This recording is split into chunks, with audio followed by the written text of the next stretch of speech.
Hi everybody, thank you for being here and for prioritizing the babies of Illinois today. My name is Sarah Ziemba. I've been a part of the early intervention system since I graduated with my master's degree 25 years ago.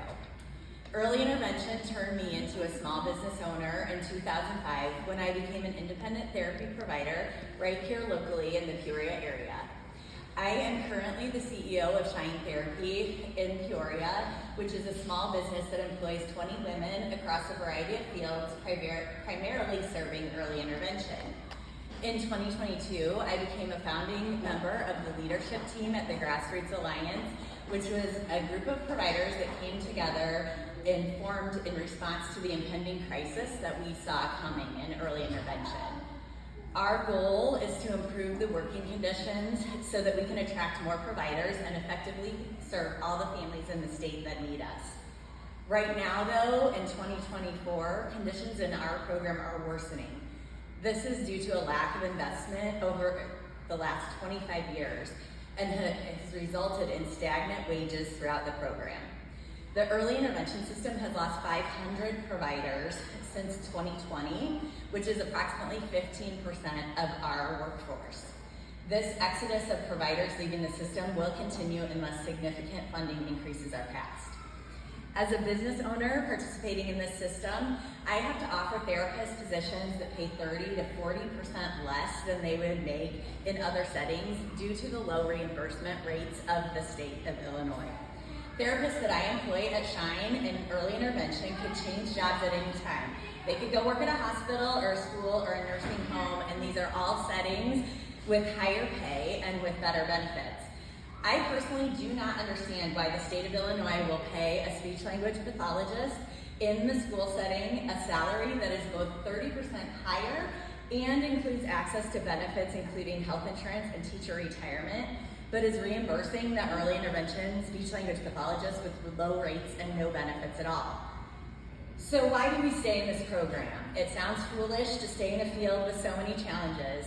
As early intervention providers, we are paid as contractors. We don't get paid for any missed visits, and we know that young children are often sick. We do not have the benefit of paid time off. Our positions do not include access to state-supported health insurance.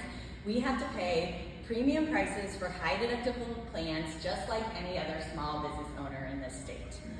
We do not receive pay for mileage even though we travel to homes, and this takes a lot of time out of our therapist's workday. Recent research indicates that for every billable hour in early intervention, providers are working 2 additional unpaid hours in order to meet the requirements of the program. Complex requirements that include complicated billing practices, continuing education credits, collaboration with doctors and other medical professionals, documentation requirements, regular audits from the state, credentialing, the list goes on and on.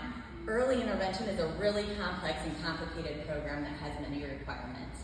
But the reason we stay in this program is because we understand the research on child development and the lifelong consequences of children missing these therapy services during the critical window of birth to 3. We see the heartbreak on families' faces when they can't access the services that their kids need to succeed. We sit in meetings telling families their children have delays, knowing that there are no available therapy options to help them. And we can't look away from this situation. We are asking that the state of Illinois stop ignoring these families who need the help that has been promised to them, because we know that incidences of developmental delays and disorders are on the rise, and we know that families are struggling in this post-COVID world. Locally in our Tri-County area, as Donna said, we have some of the longest wait lists in the state.